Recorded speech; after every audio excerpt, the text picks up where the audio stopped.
des médias. Le goût des médias. Le son des qualités et les belles images qui nous émerveillent. Niragongoma Production. Une production audiovisuelle. Qui parle de vous comme dans vos rêves. Salut et bienvenue sur le NNP Podcast où nous discutons avec différents invités sur l'industrie créative et la croissance économique en République démocratique du Congo. Je suis Ali Kahashi, le directeur créatif à Niragongoma Production et le présentateur de ces podcasts.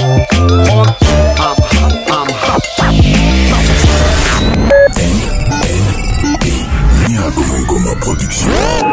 Joignez-nous pour vos productions audiovisuelles et des qualités. Dans ce 11e épisode du NNP Podcast, nous sommes aujourd'hui avec Linda Bauma, avec qui nous discuterons sur sa vie et son combat sur l'égalité des genres en tant qu'avocate.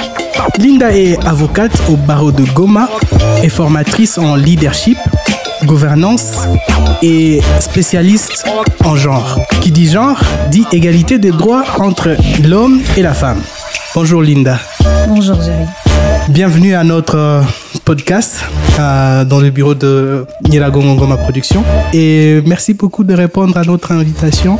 Merci Jerry, c'est plutôt à moi de vous remercier. Linda, oui. J'ai fait une petite présentation sur vous. Je ne sais pas si j'ai vraiment été fidèle par rapport à ce que j'ai dit. Si vous pouvez peut-être commencer par vous présenter, nous dire qui vous êtes, où est-ce que vous êtes né, où est-ce que vous avez grandi, où est-ce que vous avez étudié, quelles études vous avez faites. Ah d'accord. Alors, je m'appelle Bauma Linda Joël. Je suis avocate au barreau de Goma. Je suis mère des 2 enfants, 2 magnifiques filles. Et alors, je suis née à Goma, je suis l'enfant du Kivu. Je suis née à Goma, j'ai grandi à Goma. J'ai étudié à l'école privée des volcans, au collège Mwanga et après à l'ULPGL. Et maintenant, j'ai fait des études de droit, bien évidemment pour devenir avocate. Et depuis 3 ans, je vis au Mali avec ma famille. Donc, pour un peu mon cursus professionnel, j'ai plusieurs fois été consultante et formatrice accréditée en matière de gouvernance et en matière de genre également et leadership avant de devenir avocate. Donc maintenant, je suis avocate et je continue mon cursus de formatrice. Ok. Aujourd'hui, vous êtes avocate. Est-ce un choix ou est-ce un rêve d'enfance ou c'est quelque chose où vous vous êtes retrouvé par circonstance? C'est un rêve d'enfant. C'est quand j'avais 9 ans, je crois. J'étais en 3e primaire. Et un jour, je crois que mon père a eu quelques problèmes fonciers et il passait son temps au tribunal. Et je lui ai dit un jour, je serai avocate rien que pour te défendre. Mais en fait, à l'époque, je ne savais pas comment ça se passait pour devenir avocate. C'était stressant. Bien évidemment, oui. Mais je savais déjà dès le départ que je ferais des études de droit. Mm-hmm. Et peut-être que je finirais avocate et écrivain. Puisque j'adore la poésie, j'écris de la poésie en même temps. Qu'est-ce qu'un bon avocat? Oh là là. Il faudrait poser la question à son client. Mais bon, la question à son client. Bon, du genre, moi je suis en fait profane dans la matière de droit et tout ça. Si j'ai besoin de choisir un bon avocat, ben, je te demanderais de me choisir. Sur base de quoi? Maintenant, comment tu définis Alors, pour moi, c'est simple. Pour moi, et ça, c'est personnel. Ce n'est pas que c'est une base établie universellement. Non, pas du tout. Alors, pour moi, un bon avocat devrait refléter, premièrement, la loyauté envers son client, la détermination. Parce que quand tu prends un avocat, il s'engage à faire tout et de son mieux pour défendre les intérêts de son client et non pas les siens. Donc, prendre en compte son client et ses besoins, le comprendre entièrement et en même temps pouvoir avoir cette détermination d'aller jusqu'au bout, être courageux. Mais en même temps, pour moi, être un bon avocat, c'est celui qui sait écouter. Parce que pour comprendre ce que votre client traverse, il faut d'abord l'écouter. Et l'écoute, ça, c'est une qualité universelle pour tout le monde, que tout le monde devrait avoir, en fait, qu'on recherche chez un ami en même temps. Et c'est pour moi quelque chose que je chercherais chez un avocat si je devais en trouver un. Oui. Ok. Et quels sont les défis du métier d'avocat? Avez-vous des limites, disons, des principes sur le profil des clients à représenter ou pas? Alors, j'aimerais juste préciser que je viens également, en fait, de commencer mon cursus, ma carrière d'avocature. Et il y a beaucoup de défis, en effet. Le premier défi, c'est la structuration de notre justice, qui, des fois, les procédures deviennent très longues et lourdes, pas seulement pour l'avocat, mais aussi pour son client. Le fait de rendre certaines affaires chronophages qui prennent plus de temps, d'énergie, de remise et tout le reste, ça fait en sorte en fait que certaines personnes ont du mal à aller vers la justice, à venir chercher un avocat parce qu'ils se disent si je vais chercher un avocat, en fait ça va prendre plus de temps alors que je peux régler mon problème rapidement. Et du coup, ça c'est un des grands freins qui arrive en fait dans le métier d'avocat. Mais en tant que femme, les défis sont autres. En tant qu'avocate, pendant que vous êtes en train d'évoluer dans votre carrière, qu'est-ce que vous mettez en priorité? C'est gagner à tout prix ou rétablir la vérité à tout prix? Je crois que ce que je recherche depuis longtemps, c'est la justice. J'ai vu mon père galérer devant la justice. J'ai vu mon frère être emprisonné. Mon cousin être emprisonné, un de mes plus grands amis être assassiné. Alors, ce que je voudrais vraiment, c'est la justice, c'est la vérité. Je me battrai plus pour la justice et non pas pour gagner. Gagner à perdre son âme, non, je ne le voudrais pas, non. Ce n'est pas ce que je recherche. Voilà. Ok. Et dans votre métier, bien sûr que... vous êtes à vos débuts et tout ça. Avez-vous déjà été sous-estimé par le fait que vous êtes une femme? Ça m'est arrivé il y a encore 2 jours. C'était comment? Alors, il y a tout le temps, dans les langages courants, et c'est assez sexiste, quand on vous dit quelque chose, pour comparer une personne qui est incompétente, on dit que tu fais une chose comme une femme. Mais en fait, la réalité, c'est faux. C'est que la femme, elle fait tout avec beaucoup d'attention. Elle prend son temps, elle a de la patience. Elle y met de la passion, elle y met de l'énergie et de la concentration pour produire un travail. Et c'est très sexiste de te dire, voilà, mais pourquoi tu te comportes comme une femme? Pour un homme, c'est une insulte, tu vois. Et on était au parquet pour une confrontation.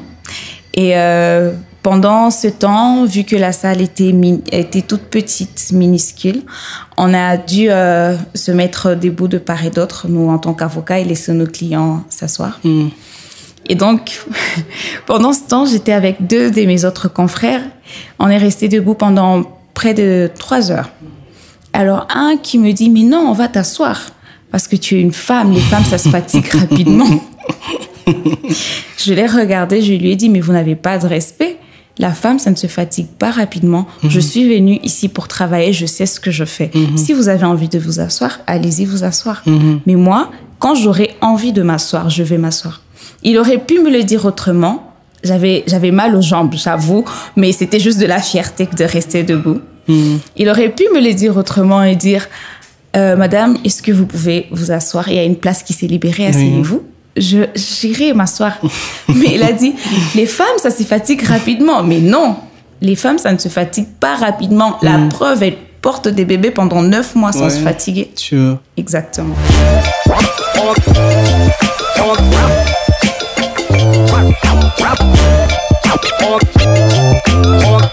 Vous avez à avoir beaucoup de consultance en matière de genre et tout ça. À quoi, normalement, consiste ce travail? C'est intéressant. Oui.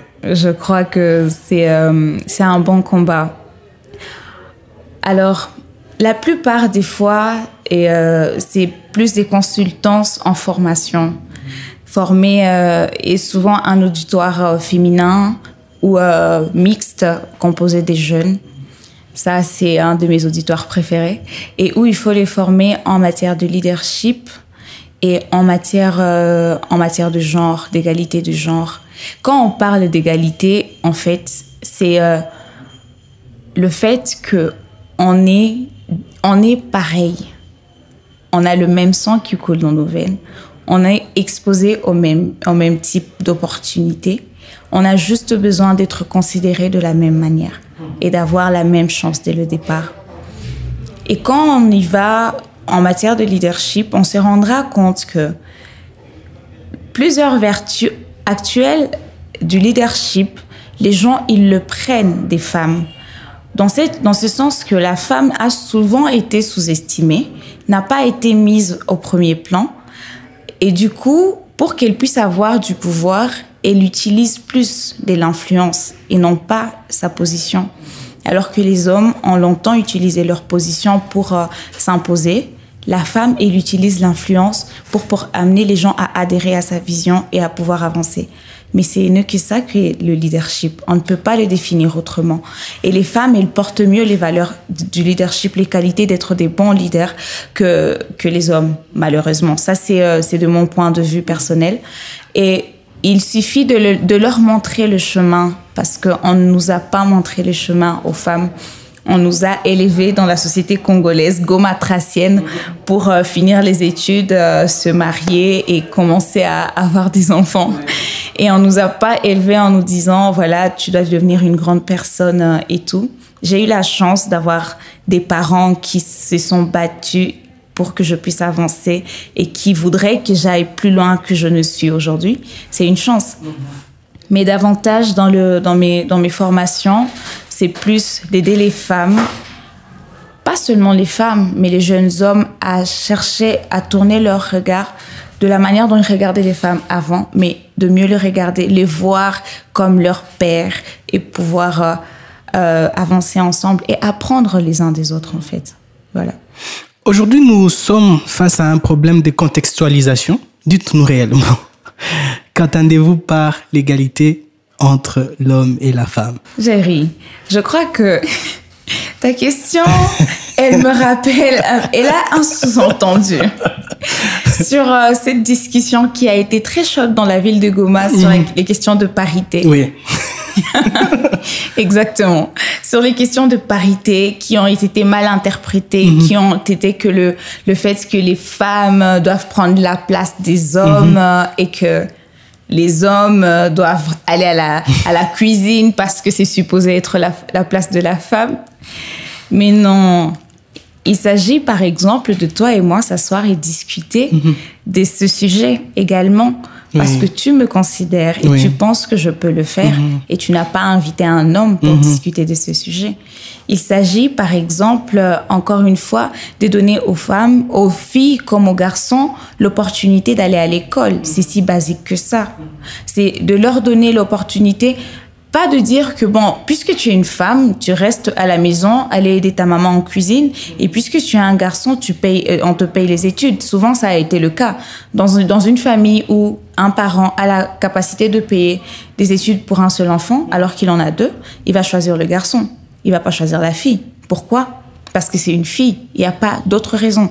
Alors, il faut leur donner la même chance, en fait, les mêmes opportunités de pouvoir aller et pouvoir et donner du mieux qu'elles puissent faire. Ça, c'est basique du fait de l'éducation.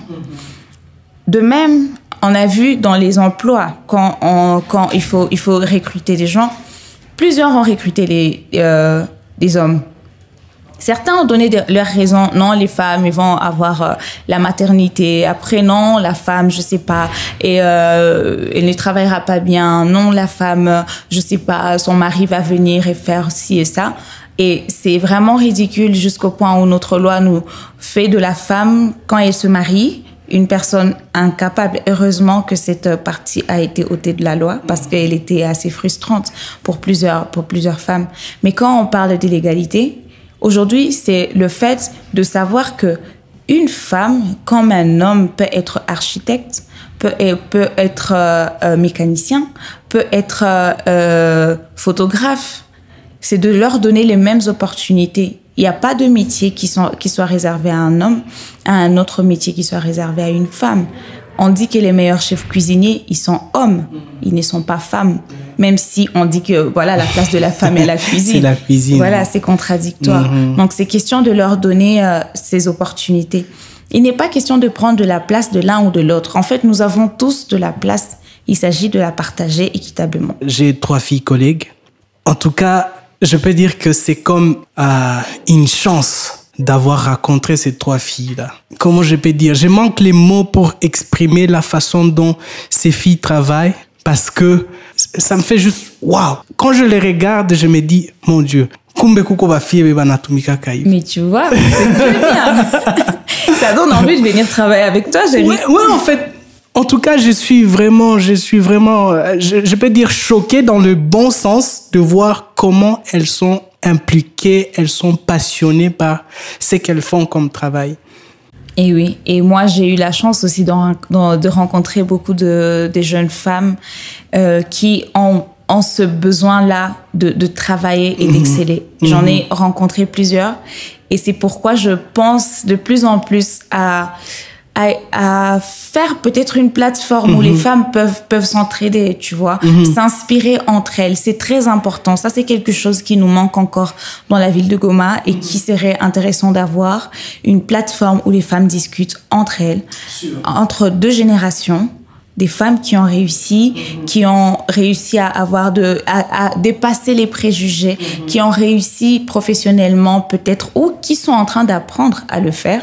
Des jeunes femmes qui l'ont fait avec les autres qui essayent de le faire. On doit apprendre à nos jeunes sœurs qui sont à l'école primaire, à l'école secondaire, déjà que voilà, tu peux le faire. La femme a besoin de savoir qu'elle peut le faire parce que souvent, il y a un problème identitaire. Et quand le problème identitaire arrive, en fait, j'aime beaucoup parler de l'identité parce que l'identité de la femme, parce que souvent en Afrique, on ne voit pas l'identité de la femme. Quand tu es née, par exemple, tu es la fille de ton papa et de ta maman. Moi, j'ai vécu ça. Avoir un papa qui est connu et tout, ça a été ma vie, mon calvaire toute la vie. Alors, pour me présenter, je dis bonjour Géry. Et pour qu'on me reconnaisse, en fait, je dois dire, je suis la fille de tel. Et elle dit, ok, c'est donc toi. Comment va ton papa? Et après, c'est devenu, c'est la sœur de Fred Baouma. Après, non, c'est la femme de Vianney Bissimo, en fait. Mais après, c'est intéressant ça. Ouais, c'est ça. Après, il y a personne qui me disait mais bonjour Linda, c'est toi. Non, tu vois, on te voit toujours à travers le filtre d'un homme ou d'une personne qui est là et on ne voit pas la femme qui est là. Du coup, plusieurs femmes vont grandir dans cette ombre et auront du mal à faire briller leur lumière. Elles ont besoin de savoir, écoute, tu existes. Enfin, tu es toi. Alors brille, montre-nous ce que tu sais faire. Et ça, c'est quelque chose qu'il faut rappeler aux femmes. Bien sûr. Alors, nous connaissons aujourd'hui une émergence ou encore un éveil de femmes s'autoproclamant féministes. Que pouvez-vous nous dire à propos de ça? Alors, les mouvements dits féministes à travers le monde se sont beaucoup plus développés autour des violations des droits des femmes et tout. On a vu à un moment les mouvements des femmes qui ont fait beaucoup de bruit.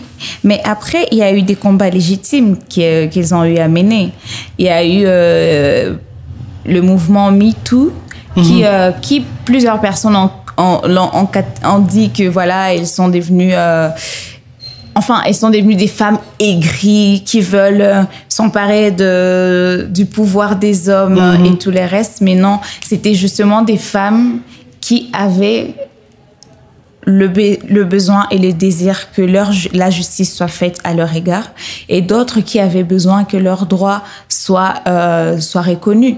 Tu sais, dans certains pays, comme par exemple au Qatar, il y en a, les femmes ne pouvaient même pas conduire de véhicules. C'est terrible. S'il y a un problème, elles ne pouvaient même pas le faire. C'est basique.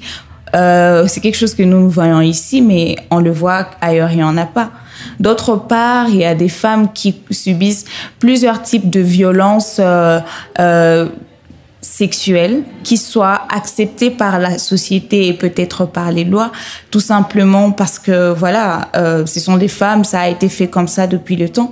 Mais non, je pense que les mouvements féministes devraient rester, exister pour toujours rappeler que, voilà, il y aura toujours des femmes qui vont se lever et qui seront en colère quand il y a la violation des droits des femmes. Et que pensez-vous du féminisme africain? Jusqu'où une femme africaine peut revendiquer ses droits et quelles sont ses limites? La femme africaine a souvent été une femme conciliante. Elle a été une femme soumise, n'est-ce pas, hein? Oui, mais revendiquer ses droits ne veut pas dire aller à la guerre. Non, mais on peut aller à la guerre pour ses droits. Quand il le faut. Non, revendiquer ces droits, pour moi, pour les femmes africaines, elles ont encore un grand pas à faire. Il y a vraiment beaucoup de travail qu'on a à faire. Premièrement, arriver tout simplement à faire en sorte que certaines lois soient plus en faveur des femmes.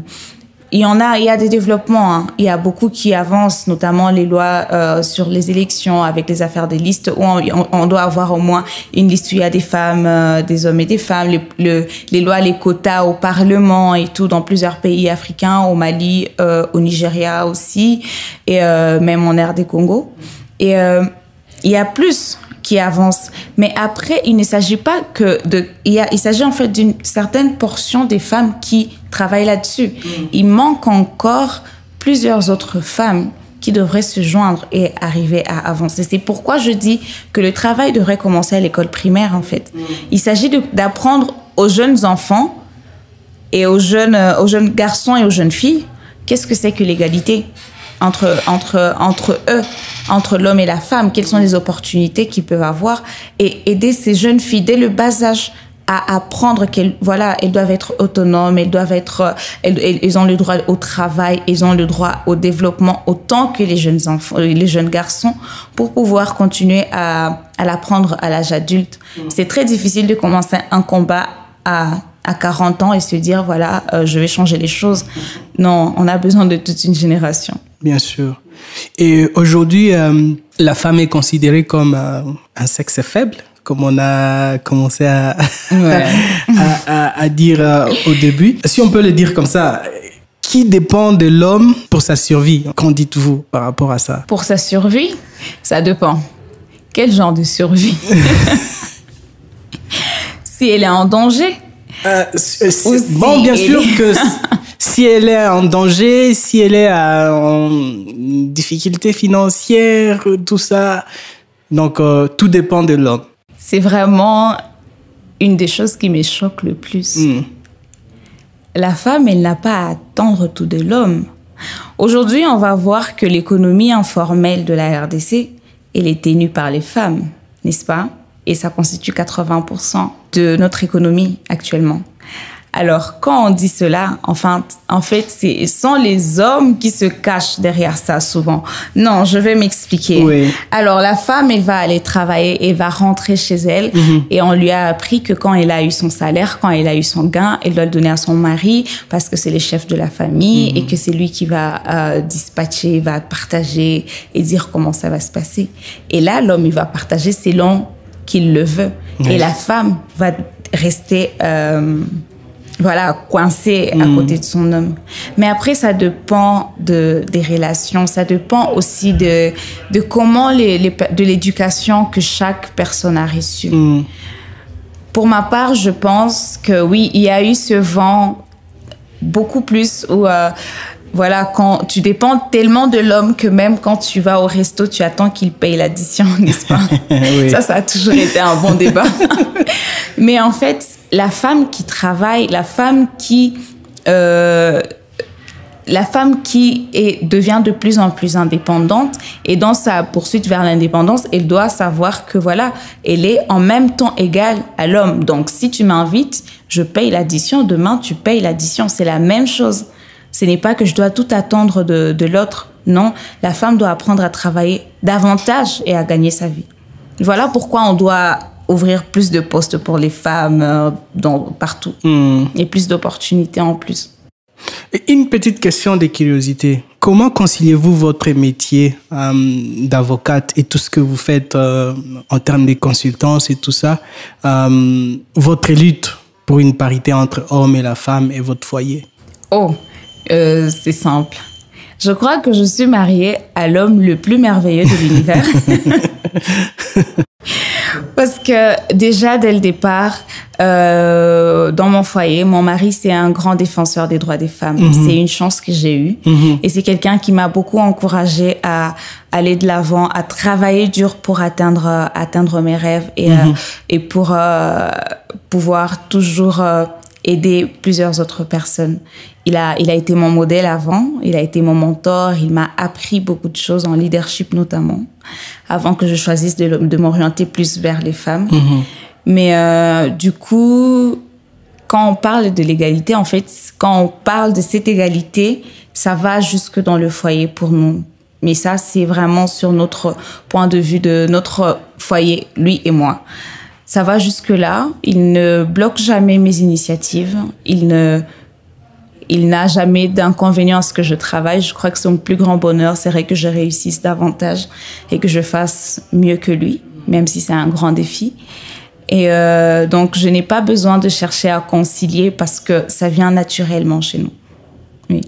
Et est-ce qu'il y a des limites, disons, être mère, femme, foyer? Est-ce qu'il y a des moments où vous vous sentez vraiment limité par rapport à tout ce que vous pouvez arriver à faire dans votre métier? Non. Je crois qu'aujourd'hui, plus que jamais, je prends de l'envol. Je suis plus motivée à faire davantage parce que, en fait, j'ai 2 filles, Jerry. J'ai 2 filles. Qui sera leur modèle si ce n'est pas moi? Bien sûr. Donc, je suis dans l'obligation de faire davantage mieux que ce que je pensais que je devrais faire parce qu'elles prennent modèle sur moi.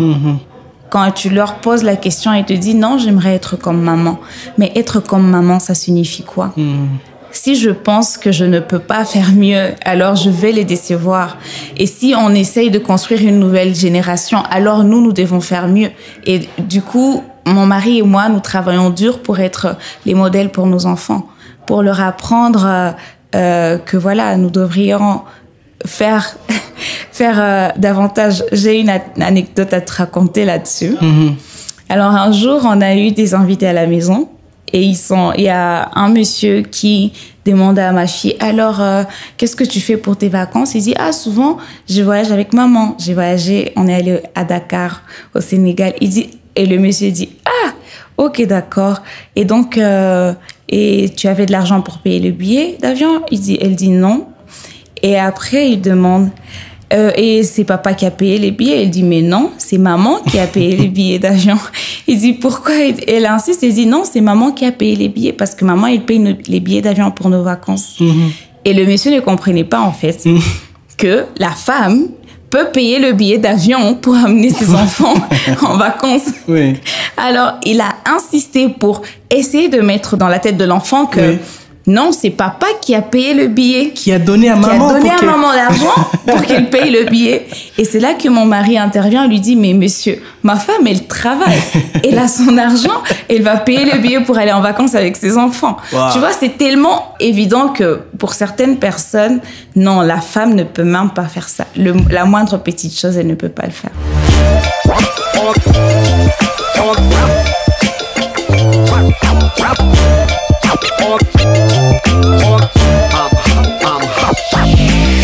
Alors, vous avez beaucoup de passion pour les jeunes filles, pour les femmes à Goma, au Congo.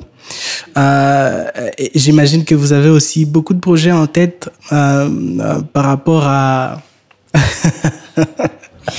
Oui, ça cogite. Oui, par rapport à comment les amener à être autonomes, leaders et tout ça. Peux-tu nous en parler un peu plus? Alors, oui, alors le premier des projets que j'ai commencé avant d'aller au Mali et qui se poursuit dans les silences encore, il n'est pas encore sorti au grand jour, s'appelle BOLD.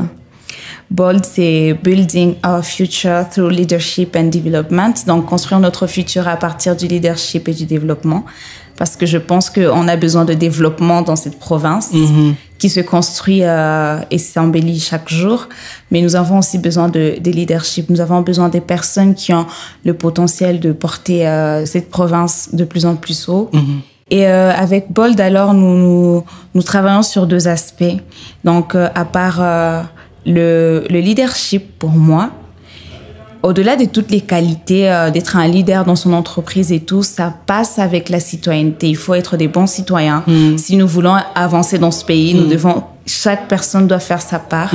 Et pour moi, c'est de travailler avec les jeunes femmes sur le leadership et l'éducation civique.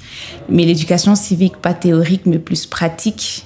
Notamment les aider à développer des petits projets concrets qui peuvent aider leur commune ou bien leur quartier, tout simplement.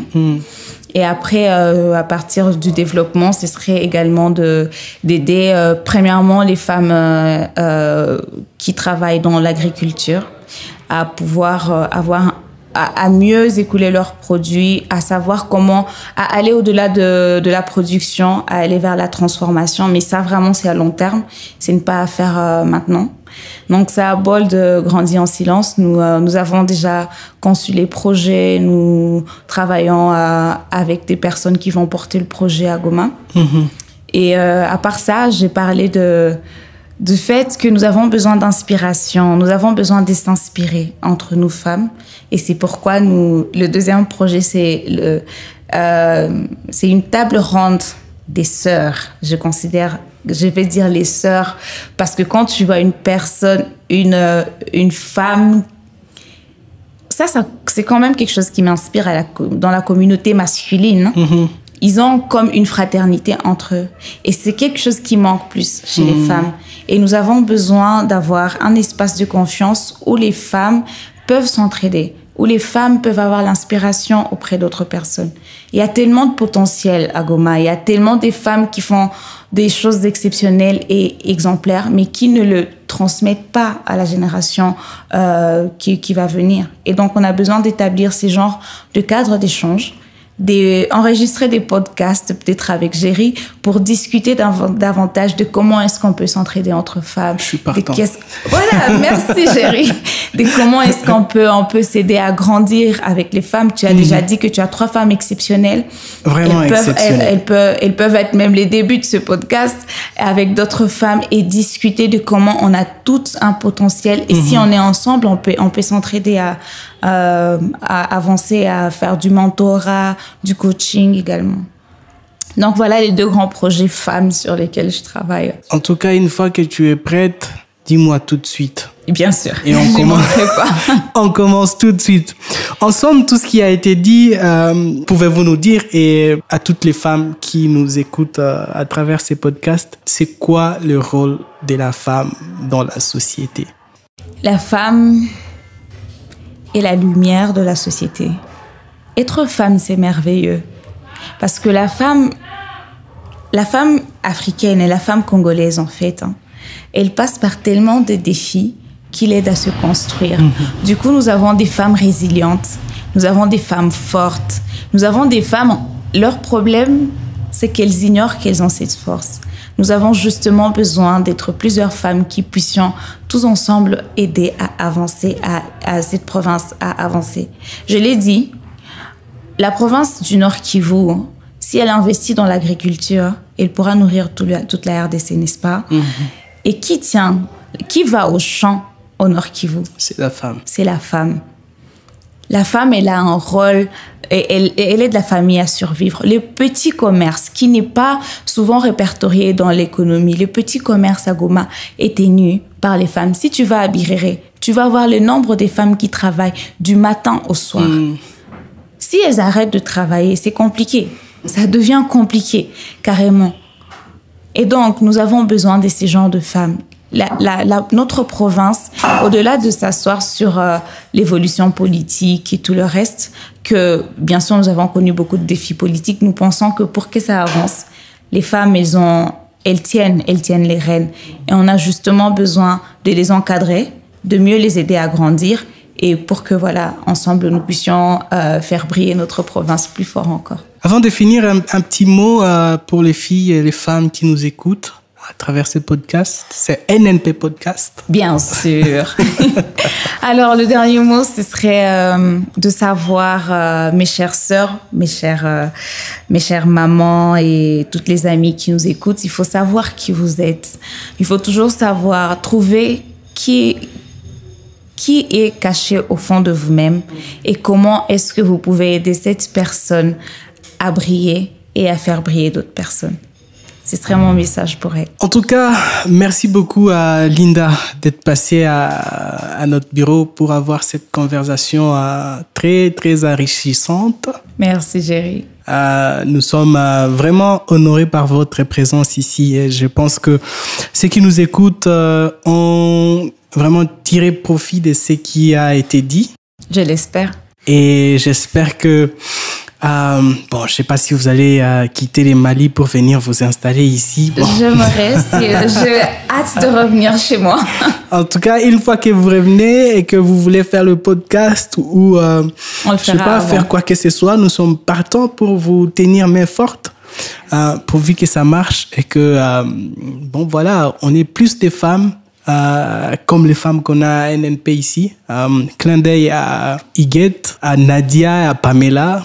Donc, ce sont les femmes fortes que nous avons ici. Et je vous assure, elles sont vraiment fortes. Et je les ai rencontrées, elles sont exceptionnelles.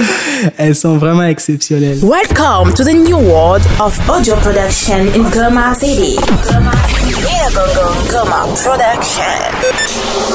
We are a path to your business success. Voilà, c'était le NNP Podcast où nous discutons avec différents invités sur l'industrie créative et la croissance économique en République démocratique du Congo. Retrouvez un nouvel épisode chaque semaine sur le compte YouTube de Niragongo Ngoma Production. Aimez, partagez et téléchargez. Et surtout, n'oubliez pas de vous abonner sur nos pages Facebook, Twitter et Instagram, tout simplement pour ne pas rater les prochaines mises à jour du podcast. Salut à tous et gardez l'esprit créatif.